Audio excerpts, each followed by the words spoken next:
There are now many people from the West who go to somewhere like Thailand for a grey gap year or two, or even early retirement, or temporarily go there on and off and back home. Main reasons are because the currencies, Western currencies, go so far. Places like Thailand, Vietnam, Cambodia, Philippines, and you can live very, very well. You're treated so well, and you can live much better on a small income than you can back in the Western countries. The other countries like Japan, South Korea, Singapore, places that are very expensive, but they've got good infrastructure, really nice place to live, high quality of life, good infrastructure.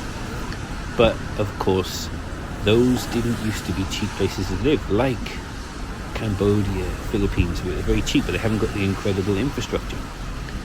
Well, here's the thing, looking at this chart now, the Japanese yen is falling to such a degree, and that's estimated, that blue part is estimated in the next few years. If it continues to fall at the rate it is doing, which most experts are saying it will, and I think it will, then Japan's the best of both worlds.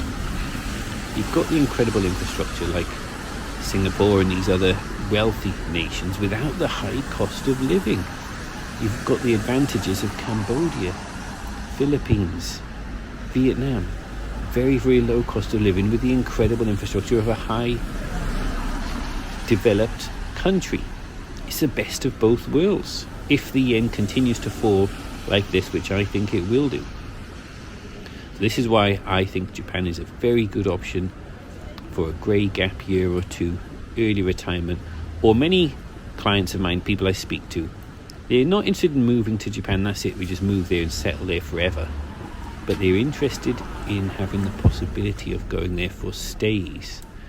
Now, 90-day visa is very easy to get, and 90 days at a time, once a year, say 3 months in Japan, the rest of the year back in other countries, it's a very good option. Or if you wanted to go for a longer stay, I can help you get something called a J-Find visa. You might look at it and think, I can't get that. Well, I can help you, you can get it. It means 2 years visa, and you can extend it for another 2 years if you wanted to. I can help you get that. It is realistic, you can get it. A lot easier than other countries actually.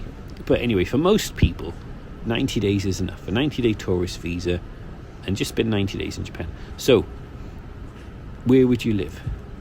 The beauty of these other countries like Cambodia, Vietnam, Philippines, and it's very, very cheap accommodation, 150 baht here and there is so cheap.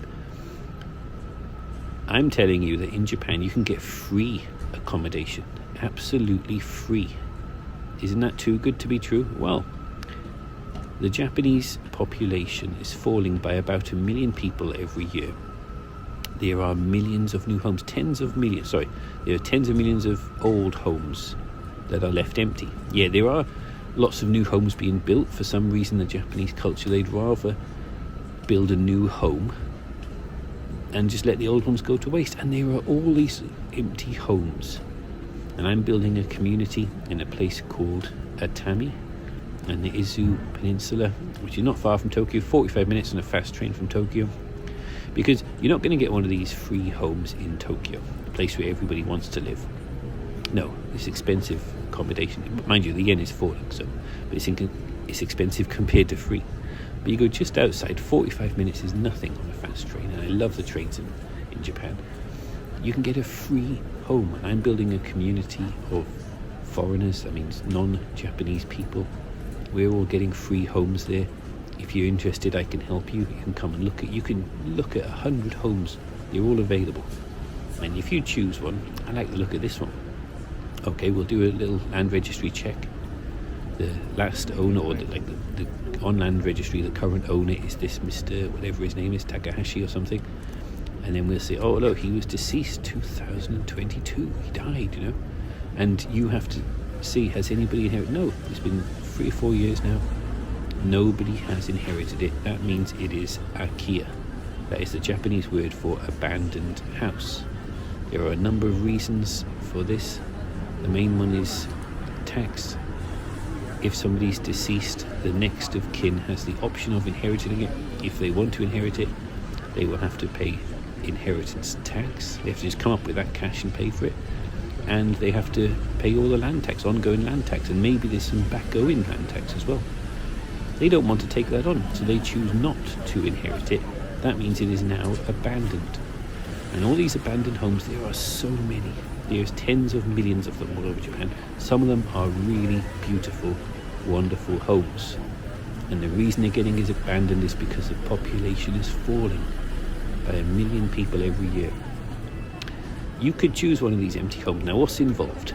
There's an official route, and there's companies who compete with my service I offer, and they'll get you to do it officially, and you get your name on the land registry, and the government likes that, and then you start paying land tax for this place. But then it is officially yours.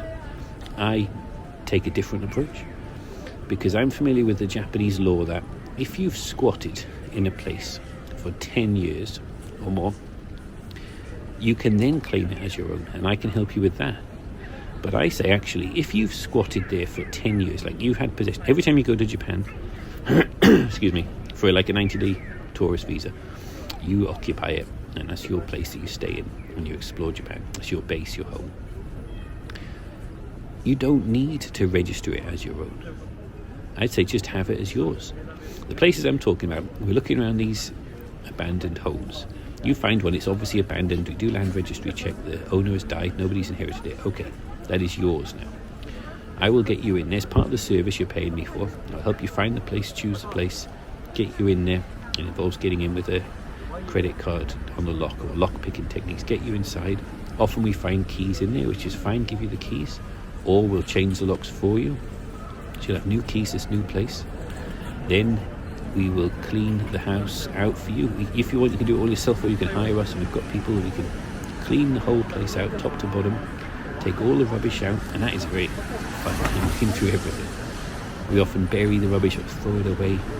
Nice, disinfect the whole place, top to bottom, it's clean. And by the way, these are beautiful, good houses, high quality, nice place.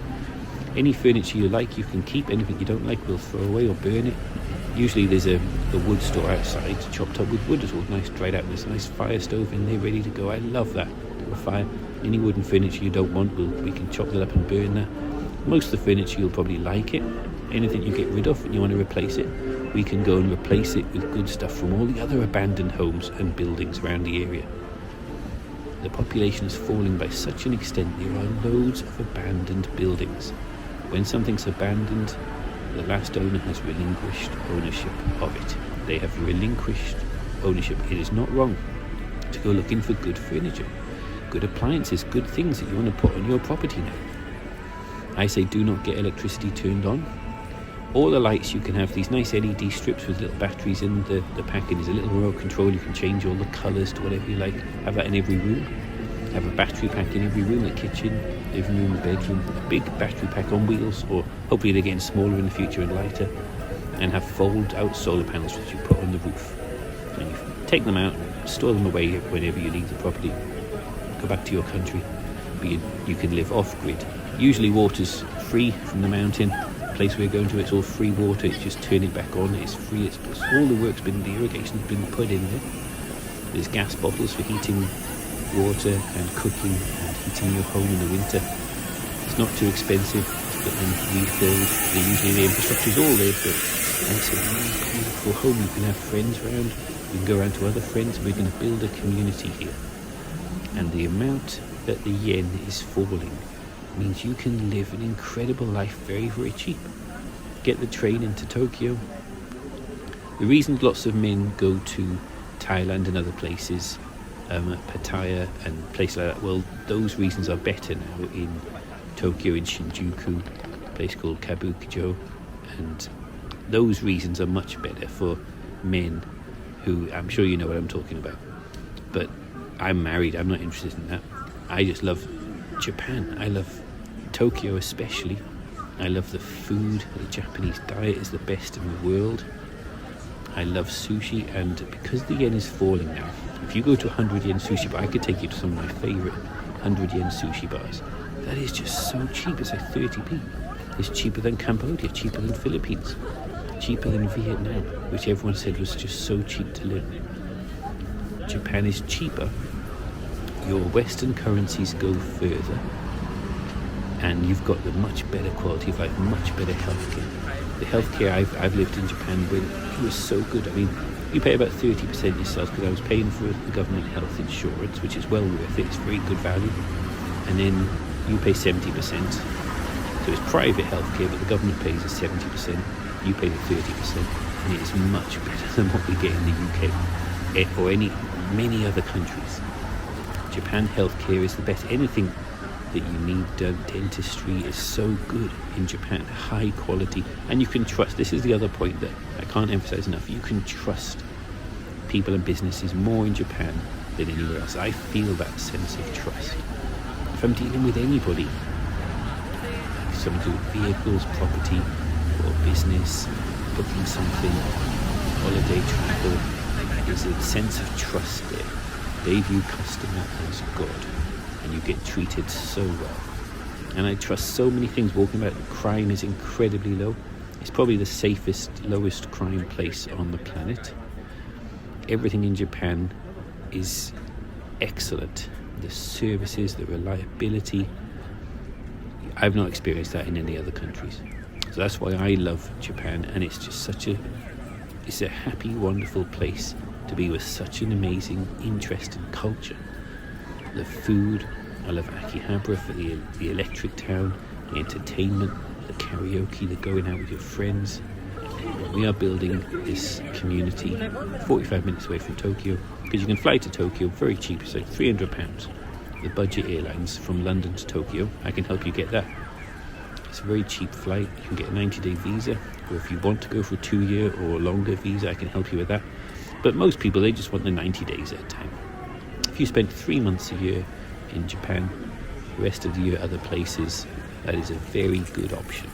I can help you get a free home in Japan, and the way the yen is falling so much, you're going to see the advantages of the cheaper countries without the disadvantages, and you're going to see the advantages of the developed countries without the disadvantages of very high cost of living. My email's in the description. Book a consultation with me if you'd like. I'll talk over everything. There's no such thing as a stupid question.